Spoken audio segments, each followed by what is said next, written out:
So, hello everyone. Today we will discuss one more topic, organization behavior, its component, characteristics, importance and models. So student, last year आपका BMS में EXT 503 course introduce हुआ था organisation behaviour करके। तो उसका ये topic है जिसमें ऑर्गेनाइजेशन बिहेवियर क्या उसको हम लोग देखेंगे, उसके क्या कैरेक्टरिस्टिक्स हैं वो देखेंगे, क्या उसके कंपोनेंट हैं वो देखेंगे, क्या उसके इंपॉर्टेंस हैं वो हम लोग देखेंगे आज के सेशन में, प्लस क्या ऑर्गेनाइजेशन बिहेवियर के कौन से मॉडल्स हैं वो हम लोग देखेंगे आज वाले सेशन में। काफ़ी हेल्पफुल होने वाला है सेशन, जो भी नए स्टूडेंट हैं PG में एडमिशन लिए हैं या आपके JEE के लिए भी ये इंपॉर्टेंस है। सो फर्स्ट ऑफ ऑल हम लोग देखते हैं कि ऑर्गेनाइजेशन बिहेवियर का इंट्रोडक्शन अगर देखें, the study of organisation and of the collection of people with in them together comprises the field of organizational behaviour. तो क्या है कि इसमें हम लोग ऑर्गेनाइजेशन का स्टडी करते हैं, जिसमें जो क्या है कि लोगों का कलेक्शन होता है, पीपुल का कलेक्शन होता है, जो एक साथ वर्क करते हैं, एक ऑर्गेनाइजेशन बिहेवियर को रिप्रेजेंट करते हैं, उसका स्टडी हम लोग करते हैं ऑर्गेनाइजेशन बिहेवियर में। नेक्स्ट क्या है, OB is the study of human behavior in organizational settings, the interface between human behavior and the organization and the organizational itself। तो OB जो है वो ह्यूमन बिहेवियर का स्टडी है, कहाँ पे, एज ए ऑर्गेनाइजेशन में, जो जिसमें क्या है कि दोनों के बीच में इंटरेक्शन होता है या इंटरफेस होता है, और ह्यूमन बिहेवियर के बीच में और ऑर्गेनाइजेशन के बिहेवियर में और खुद के बिहेवियर में। जैसे 3 कंपोनेंट इसके, कोई पर्सन कंपोनेंट हो गया, उसका बिहेवियर कंपोनेंट हो गया और ऑर्गेनाइजेशन कंपोनेंट हो गया। ये तीनों कंपोनेंट का स्टडी हम लोग करते हैं किसमें, ऑर्गेनाइजेशन बिहेवियर में। नेक्स्ट पॉइंट क्या है, तो नेक्स्ट पॉइंट आपका है, organization behaviour is a field of study that investigate the impact that individual groups and structure have on behaviour with in organization for the purpose of applying such knowledge toward improving and organization effectiveness. तो organization behaviour वह field है जिसमें हम लोग study करते हैं, investigate करते हैं इम्पैक्ट का, कि किसी भी इंडिविजुअल का, ग्रुप का और उसके ह्यूमन बिहेवियर का क्या इम्पैक्ट आ रहा है ऑर्गेनाइजेशन के स्ट्रक्चर में, उसके फंक्शन में, और उसको हम अप्लाई करके क्या ऑर्गेनाइजेशन के वर्क में इफेक्टिवनेस लाते हैं, वो ऑर्गेनाइजेशन बिहेवियर है। ऑर्गेनाइजेशन बिहेवियर सिंपल सी डेफिनेशन है कि ऑर्गेनाइजेशन बिहेवियर सच टाइप की स्टडी है जिसमें हम किसी इंडिविजुअल के या ग्रुप के या ऑर्गेनाइजेशन के नेचर को स्टडी करते हैं, उसके बिहेवियर को स्टडी करते हैं, जिससे क्या है कि जो वर्क दिया गया है या टास्क दिया गया उसको और इफेक्टिवली हम लोग कंप्लीट कर सकें, या कितना हमारे लिए इंडिविजुअल, हमारे कंपनी के लिए, हमारे ऑर्गेनाइजेशन के लिए कितना वो इफेक्टिव वर्क दे सकता है, कितना हमारे लिए इंपॉर्टेंट हो सकता है, इसको हम लोग किस में स्टडी करते हैं, ऑर्गेनाइजेशन बिहेवियर में। Next, organization behaviour. तो ऑर्गेनाइजेशन बिहेवियर आज social systems, organization is a combination of humanity and technology. तो एक सोशल सिस्टम ऑर्गेनाइजेशन बिहेवियर जिसमें किसका कॉम्बिनेशन होता है, ह्यूमनिटी और टेक्नोलॉजी, दोनों का कॉम्बिनेशन चलता है आपके ऑर्गेनाइजेशन बिहेवियर में। OB is the study and application of knowledge about people act with in the organisation. तो OB में यही स्टडी किया जाता है कि कोई भी इंडिविजुअल किसी भी ऑर्गेनाइजेशन में रहकर कैसे कार्य करता है, कैसे इफेक्टिवनेस लेके आता है, अपने कार्य में इफेक्टिवनेस लेके आता है, जो उसको टास्क दिया गया कितने मिनिमम समय उसको कंप्लीट कर सकता है और क्वालिटी के साथ कंप्लीट कर सकता है, उसको हम लोग OB में स्टडी करते हैं। नेक्स्ट क्या है कि it is a human tool for human benefit. तो यह ह्यूमन टूल है एक टाइप का, जो कि ह्यूमन बेनिफिट के लिए काम करता है, उसके नॉलेज में इनहेंस करने में, उसके स्किल में इनहेंस करने में, उसके कार्य करने की क्षमता में इनहेंस करता है। नेक्स्ट क्या है कि एक complex set of forces affect the nature of organization. जैसे कुछ ऐसे नेचर्स हैं ह्यूमन बिहेवियर के जो अफेक्ट करते हैं, क्या है कि एक पीपुल, सबसे पहला कि पीपुल, वहाँ उस ऑर्गेनाइजेशन का पीपुल कैसा, उसका एटीट्यूड कैसा, उसका परसेप्शन कैसा, ये सबसे ज़्यादा इफेक्ट डालता है। नेक्स्ट, स्ट्रक्चर कैसा ऑर्गेनाइजेशन का, हायरार्की है, टॉप टू डाउन है, तो ये कमांड दे रहा है कि नहीं दे रहा, अथॉरिटी दे रहा है कि नहीं दे रहा अपने वर्कर को, तो ये स्ट्रक्चर भी डालता है। नेक्स्ट, टेक्नोलॉजी कौन कौन से यूज हो रहे हैं। अगर टेक्नोलॉजी ज़्यादा अच्छी यूज हो रही है तो काम करने में इफेक्टिवनेस नॉर्मल सी बात में आएगी। इन्वायरमेंट मतलब फिजिकल फैसिलिटीज़ कैसी है कर्मचारी, मतलब वहाँ पे एम्प्लॉय को, फैन है कि नहीं, प्रॉपर एरेशन है कि नहीं, ये सब चीज़ें क्या आपके इफेक्ट डालती हैं। कुछ डेफिनेशन दी थी डिफरेंट साइंटिस्टों ने, तो उसमें पहली क्या थी कि बकन एंड हिसनकी 1917 में दिया था, organization are defined as social arrangement constructed by people who can also change them. तो ये ऑर्गेनाइजेशन क्या है, एक सोशल अरेंजमेंट है जो कि पीपल के द्वारा बनाया जाता है और उसको खुद वो चेंज करते हैं। नेक्स्ट क्या कि बर्नार्ड ने डेफिनेशन दी थी 1938 में, organisation are a system of cooperative activities and their coordination require something intangible and personal that is largely a matter of personal relationship. तो ये कोऑपरेटिव एक्टिविटीज नॉर्मल सी बात है जिसमें कि कॉम्बिनेशन रिक्वायर होता है, किसका, इंटेंजिबल मतलब होता है, इसको आप फील कर सकते हैं, टच नहीं कर सकते हैं, तो खुद की कंट्रीब्यूशन से आप पर्सनल रिलेशनशिप बना के वहाँ पे डेवलपमेंट करते हैं। नेक्स्ट क्या कि पुह ने 1971 में डेफिनेशन दी थी, OB is concern with the study of structure, functioning and performance of organisation and the behaviour of group and individual with in them. तो इसमें क्या है कि इन्होंने दिया कि और ओबी को क्या हम स्ट्रक्चर बोल सकते हैं, कार्य करने की क्षमता बोल सकते हैं किसी भी ऑर्गेनाइजेशन के, और ग्रुप का बिहेवियर है या इंडिविजुअल का बिहेवियर है जो विद इन वहाँ पे अपना ऑर्गेनाइजेशन में उसको वो करते हैं और इफेक्टिवनेस लेके आते हैं ऑर्गेनाइजेशन के प्रोडक्शन में, उसके आउटपुट में। कहने का मतलब इसके आप 3 कंपोनेंट, बिहेवियर, ऑर्गेनाइजेशन और इंडिविजुअल ग्रुप, ये सब मेंबर आपके कंपोनेंट ऑर्गेनाइजेशन बिहेवियर के। Next nature of organisation behaviour अगर हम लोग देखें इसको, तो इसमें क्या सबसे पहले आपका इन्वायरमेंट होता है, आप जहाँ पे काम करते हैं कैसा वहाँ का इन्वायरमेंट, फिजिकल फैसिलिटीज वहाँ पे कैसी हैं। फिर आपका human behaviour in organisation setting, human का बिहेवियर कैसा उस ऑर्गेनाइजेशन में, वो परसेप्शन का कैसा है, एटीट्यूड कैसा है, टास्क को कितना जल्दी असाइन करके सीख रहा है वो, उसकी लर्निंग हैबिट भी चेक कर सकते हैं। नेक्स्ट क्या है कि द इंडिविजुअल ऑर्गेनाइजेशन इंटरफेस, किसी भी इंडिविजुअल का क्या कंट्रीब्यूशन है, क्या उसका रिलेशनशिप है ऑर्गेनाइजेशन के साथ, ये चेक होता है। नेक्स्ट आपका ऑर्गेनाइजेशन का क्या कंट्रीब्यूशन ऑर्गेनाइजेशन बन जाता है। नेक्स्ट फिर आपको इन्वायरमेंट जो है वो दोनों तरफ से इफेक्ट डाल रहा है, ऑर्गेनाइजेशन भी इफेक्ट डालता है प्लस जो इंडिविजुअल उसको क्या इन्वायरमेंट इफेक्ट डाल रहा है। आपको कहने मतलब है ऑर्गेनाइजेशन का कैसा इन्वायरमेंट और इंडिविजुअल कैसा इन्वायरमेंट से आया है, ये नेचर इफेक्ट डालते हैं आपके ऑर्गेनाइजेशन बिहेवियर को। नेक्स्ट नेचर क्या और ओबी का, जैसे क्या कि ए field of study not a discipline, मतलब एक स्टडी की फील्ड है, इसको डिसिप्लिन नहीं बोल सकते हम ऑर्गेनाइजेशन बिहेवियर को। इंटरडिसिप्लिनरी अप्रोच, मतलब इंटरडिसिप्लिनरी अप्रोच मतलब मैक्सिमम से मैक्सिमम लोग कवर कर सकता है ये। एंड अप्लाइड साइंस, इसको अप्लाइड साइंस बोलते हैं। Normative and value centred, normative science और वैल्यू सेंटर्ड बोलते हैं, इसमें इन्वेस्टिगेशन के बेसिस पे वर्क किए जाते हैं। ह्यूमनिस्टिक एंड ऑप्टिमिस्टिक, मतलब इसमें क्या है कि ह्यूमनिटी होती है। Oriented toward organisation objective, objective जो होता है ऑर्गेनाइजेशन का उसको अचीव करने के लिए वर्क किए जाते हैं। नेक्स्ट एक टोटल सिस्टम अप्रोच, एक सिस्टम अप्रोच मतलब सिस्टम बना होता है कि स्टेप बाय स्टेप इस चीज़ों को किया जाएगा। Next major contributing discipline to the field of organisation behaviour, कौन कौन से ऐसे मेजर डिसिप्लिन है जिनसे ऑर्गेनाइजेशन बिहेवियर का स्ट्रक्चर कंपोनेंट या इसके कॉन्सेप्ट लिए गए हैं। तो पहला आपका psychology, how individual behave in response to stimuli, तो इसमें क्या है कि इंडिविजुअल का स्टिमुलाई कैसा है, देखने का नजरिया कैसा है, उसका परसेप्शन कैसे बन रहा है, ये क्या है कंट्रीब्यूशन इस साइकोलॉजी से हम लोग जज करते हैं ऑर्गेनाइजेशन बिहेवियर में। सोशियोलॉजी दिया टर्म, सोशियोलॉजी का कंट्रीब्यूशन आपके ऑर्गेनाइजेशन बिहेवियर में, how individual relate to group and to each other, कैसे रिलेशनशिप बना रहा है वो सोशियोलॉजी से आप स्टडी करके चेक करते हैं।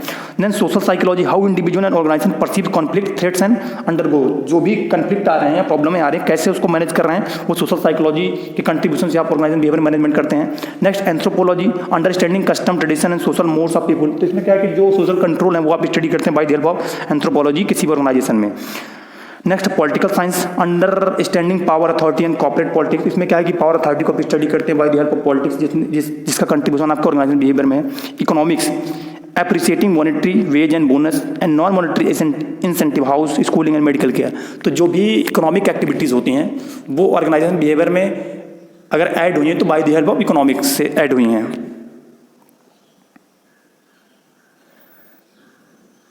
Next challenge for OB, challenges क्या ऑर्गेनाइजेशन बिहेवियर के, पहला कि ग्लोबलाइजेशन टू रिस्पॉन्ड, क्योंकि पता नहीं ग्लोबलाइजेशन का एक मार्केटिंग का समय चल रहा है, अगर उसको आप अडॉप्ट नहीं करेंगे तो फेल हो जाएगा। नेक्स्ट मैनेजिंग डाइवर्सिटी, क्योंकि इंडिविजुअल अलग अलग इंडिविजुअल डिफरेंसेस होते हैं, बहुत प्रकार के लोग होते हैं, उनको मैनेज करना थोड़ा सा डिफिकल्ट होता है। इंप्रूविंग क्वालिटी एंड प्रोडक्टिविटी, आपको ऑर्गेनाइजेशन की क्वालिटी और प्रोडक्टिविटी पे भी ध्यान देना है। इंप्रूविंग कस्टमर सर्विस, आपको ऐसी सर्विस देना है कि कस्टमर सेटिस्फाई हो। इंप्रूविंग पीपल स्किल, जो भी इंडिविजुअल उनकी डे बाय डे आपको स्किल को इंप्रूवमेंट में लेके आना। स्टिमुलेटिंग इनोवेशन एंड चैलेंज, नए इनोवेशन और चैलेंज आपको आपके सामने आएंगे उसको अडॉप्ट करना है। Coping with tempo range, working in nature organisation, helping employ balance work conflict, तो कहने का मतलब है बहुत सी डिफिकल्टीज आती है, चाहे वो मैनेजमेंट की आती है, चाहे टेक्नोलॉजी अडॉप्ट करने की आती है, चाहे वो क्वालिटी कंट्रोल की आती है, ये सब चैलेंजेस आपके ऑर्गेनाइजेशन बिहेवियर के हैं। नेक्स्ट इसके स्कोप क्या देखा जाए तो पहला impact of personality on performance, employ motivation, leadership, how to create effective teams and group, तो पर्सनालिटी ऑन परफॉर्मेंस का सबसे बड़ा स्कोप है कि इसमें हम किसी भी इंडिविजुअल की पर्सनालिटी और उसके परफॉर्मेंस को हम इन्हेंस करते हैं। उससे क्या है कि एम्प्लॉय को मोटिवेशन करके, लीडरशिप उसके अंदर डेवलप करके, और उसके अंदर टीम और ग्रुप डेवलप करके, टीम की स्किल डेवलप करके और स्ट्रक्चर स्टडी करके जॉब डिजाइन करके स्टडी ऑफ इमोशन का हम स्टडी करते हैं, तो ये भी स्कोप ऑर्गेनाइज बिहेवियर का। और ट्रांजेक्शन एनालिसिस जो इरिक बर्ग ने दे दिया, तो वो भी ग्रुप का एनालिसिस करते हैं ट्रांजेक्शन एनालिसिस में, वो भी स्कोप आपका है ऑर्गेनाइज बिहेवियर का। ऑर्गेनाइजेशन कल्चर के बारे में आपको जानने को मिलता है by the help of organise behaviour से।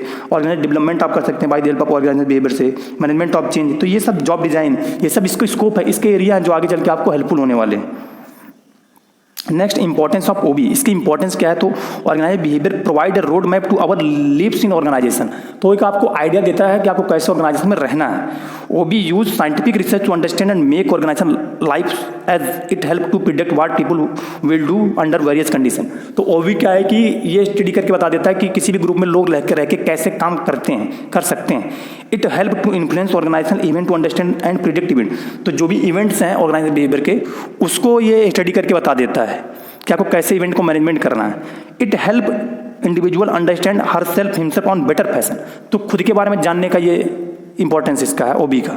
It help manager to manage human resources effectively, example motivation, तो ये क्या है कि जो भी वहाँ के पर्सन उनको प्रॉपर मैनेज करने का अपॉर्चुनिटी दे देता है organise behaviour. It help organisation for maintaining coordinated industrial relation, तो ये रिलेशनशिप डिफरेंट ऑर्गेनाइजेशन से बनाने में हेल्पफुल होता है। It help useful in the field of marketing, तो और ओबी से क्या है कि प्रॉपर मार्केटिंग कर सकते हैं जो भी आपके प्रोडक्ट हैं।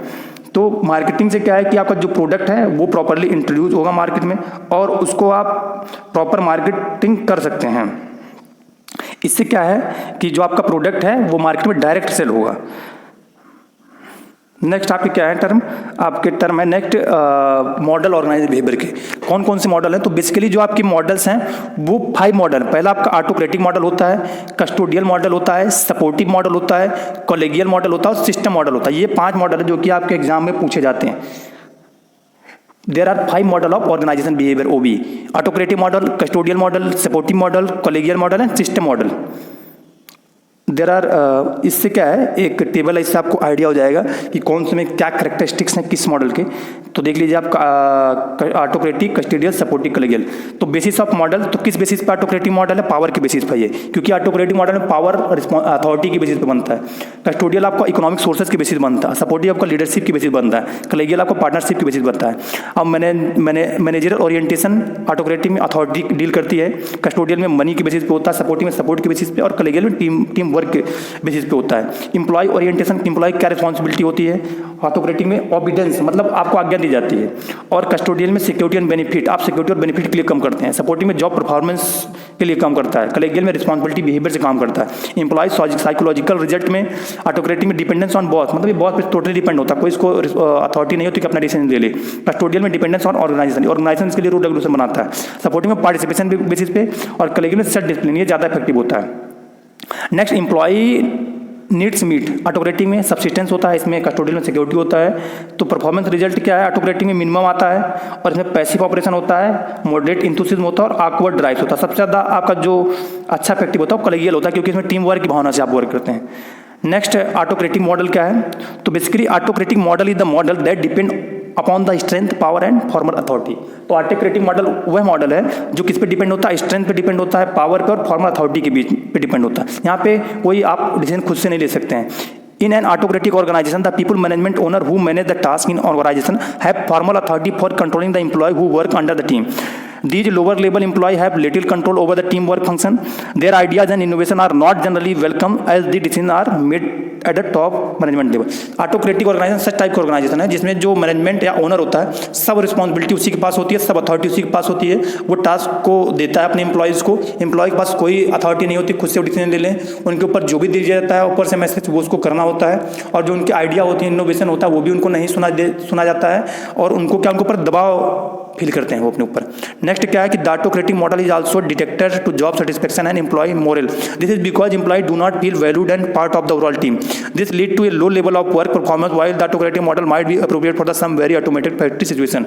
It has become outdated for most modern day organisation. तो ऑटोक्रेटिक मॉडल में क्या है कि जो एम्प्लॉय होता है वो अपनी वैल्यू नहीं समझता, उसको लगता है कि मेरी मोरल डाउन हो गई है, और इससे क्या उसके परफॉर्मेंस इफेक्टिव नहीं हो पाते हैं, क्योंकि उसको छूट नहीं मिलती कि वो डिसीजन खुद से ले ले और काम कर सके। तो ऑटोक्रेटिक मॉडल यही है कि जिसमें सब रिस्पॉन्सिबिलिटी, स्ट्रेंथ, पावर एक मैनेजर या ओनर के पास होती है। नेक्स्ट आपका custodial model. This model is based around the concept of providing the socio economic security for the employees through wage and other benefit that will create the employ loyalty and motivation. तो ये क्या है कि economic veg के ऊपर custodial model है कि हम अगर इकोनॉमिक बेनिफिट देंगे वर्कर को तो वो अच्छा इफेक्टिव वर्क करेगा। In some countries many professional company provide health benefit, corporate cars, financial packaging of salary and so on. These are incentive design to attract and retain quality staff. तो इसमें क्या है कि बहुत से कंट्रीज़ हैं जो कि प्रोफेशनल कंपनीज़ हैं जो अपने एम्प्लॉय को हेल्थ बेनिफिट देती हैं, कार उनको देती हैं, फाइनेंशियल पैकेज देती हैं। तो इससे क्या है कि जो एम्प्लॉय हो तो अट्रैक्ट होता है, अट्रैक्ट होके इन इंसेंटिव से वो क्वालिटी स्टाफ बनता है, वहाँ पे क्वालिटी प्रोडक्शन होता है, एक इफेक्टिव ऑर्गेनाइजेशन बनता है। This underlying theory of the organization is that they will have a greater skilled workforce, more motivated employee and have a competitive advantage through employee knowledge and expertise। इससे क्या है कि एक स्किल्ड वर्क एम्प्लॉय बनते हैं, वो motivated होते हैं हमेशा क्योंकि उनको इंसेंटिव मिलता है। और एक कम्पिटिटिव एडवांटेज से क्या है कि कंपनी को अच्छा प्रोडक्ट मिलता है, टाइमली प्रोडक्ट मिलता है और ग्रोथ होती है कंपनी की। One of the downside with the custodial model is that is attract and retain low performance staff as well। इससे कि बहुत ज़्यादा इंसेंटिव वगैरह पाके जो वहाँ के स्टाफ होते हैं वो परफॉर्मेंस उनके कमी आता है। नेक्स्ट आपका क्या है कि supportive model. Unlike the two earlier approaches, the supporting model is focused around aspiring the leadership। तो ये किस पे डिपेंड होता है? लीडरशिप पे, इसके कैरेक्टरिस्टिक सपोर्टिव मॉडल पे। It is based upon control and authority, the operating model, or upon incentive or custodial model, but instead try to motivated staff through the manager-employee relationship and how employee is treated on a day-by-day basis। तो ये leadership में एक leader होता है जो कि अपने employees को डे बाय डे उनको मोटिवेट करता है कि आप इस काम करो, इस काम को ऐसे करो। जैसे आपको विलेज लेवल पे ग्राम प्रधान होता है तो डे बाय डे मोटिवेट करता है और उनके कार्य को चेक करके बताता रहता है कि आपकी इसमें और कमियां हैं, इसको दूर करो। तो ये सपोर्टिव मॉडल है। Next collegial model. Collegial model is based around the team work, everybody is working as colleague, hence the name of the model. तो इसमें क्या है कि कलीग के बेसिस पे, जैसे आप कोई बैचमेट हो वो सभी कलीग है, ये कलीगियल के मॉडल के बेसिस पे है। The overall environment and corporate culture need to allied to this model, linked to this model where everybody is actively participating, is not about status and job titles, everybody is encouraged to work together, build a better organization। इसमें क्या है कि सबको same status होता है, environment same सबको मिलता है और एक भावना होती है कि हम लोग एक इक्वल हैं और हम जो भी काम किए जाते हैं या सबके स्टेटस जो होते हैं या जॉब के जो टाइटल्स होते हैं वो सबके सेम होते हैं एज ए टीम की तरह, तो सब एज ए इफेक्टिवली वर्क करते हैं। The collegial model is quite effective in organizations that need to find new approaches, marketing team, research and development, technology, software, indeed anywhere the competitive landscape is constantly changing and ideas and innovation are key competitive success factor। तो collegial model जो है वो in comparison to अडल model थोड़ा सा अच्छा है क्योंकि ये नए अप्रोचेज को, चाहे मार्केटिंग टीम्स को, रिसर्च को, डेवलपमेंट को, टेक्नोलॉजी को, सॉफ्टवेयर को फाइंड आउट करने में हेल्पफुल होती है। जैसे प्रेजेंट टाइम पे जो मोस्टली कंपनीज वर्क कर रही हैं वो कॉलेगियल मॉडल के बेसिस पे वर्क कर रहे हैं। इससे क्या क्या अपॉर्चुनिटीज मिलती हैं आपको नए नए रिसर्च करने के। And last one is system model. The final organisation model is referred to as a system model. Last को सिस्टम मॉडल करते हैं जिसमें सभी के कैरेक्टरिस्टिक्स पाए जाते हैं। This is the most contemporary model of the 5 model discuss in this article. In this system model the organisation look at the overall structure and team environment and consider that individual have different goal, talent and potential. The intent of the system model is try and balance to goal of the individual with the goals of the organisation. तो इस model में क्या है कि ये ध्यान रखा जाता है कि हर इंडिविजुअल के डिफरेंसेज हैं, सबकी पर्सनालिटी, सबकी स्किल, सबके एटीट्यूड अलग अलग है, उसी की वजह से उनको टास्क असाइन किए जाते हैं और हर इंडिविजुअल को गोल अलग दिया जाता है, ऑर्गेनाइजेशन का गोल अलग होता है। इससे क्या है कि काम में इफेक्टिवनेस आती है। Individual obviously want good remuneration, job security, but also want to work in a positive work environment where the organisation added value to community and the ऑस्टम एंड कस्टमर्स। तो इंडिविजुअल ऑब्वियसली हर individual चाहता है कि उसको good remuneration मिले, job security मिले और पॉजिटिव वर्क एनवायरनमेंट मिले। तो इसमें क्या है कि सिस्टम मॉडल में दिया जाता है। The system model should be an overall partnership of manager and employ with a common goal and where everybody feel that they have a stock in the organisation. तो ये क्या है कि सिस्टम मॉडल में जो आपका मैनेजर होता है और एम्प्लॉय दोनों की पार्टनरशिप समझी जाती है और दोनों इक्वल अथॉरिटी होती है और दोनों साथ मिलके जो वर्क गोल होता है, ऑब्जेक्टिव होता है, उस पर वर्क करते हैं और उसको अचीव करते हैं। इससे क्या है कि एक कोऑपरेटिव भावना आती है। तो ये आपका ये सपोर्टिव मॉडल है। आप इसको देख सकते हैं सिस्टम में कि इनपुट होता है, प्रोसेस होता है, आउटपुट आता है, ये फीडबैक होता है, ये सिस्टम मॉडल है, सीधी सी बात है। एंड नेक्स्ट आपको थैंक यू। आई होप ये सेशन आपके लिए हेल्पफुल होगा, जो भी स्टूडेंट पीजी फर्स्ट ईयर के हैं या नेट देने वाले हैं। अगर आपको कोई डाउट होगा तो कमेंट सेक्शन बॉक्स में राइट डाउन करिएगा। Thank you for listening.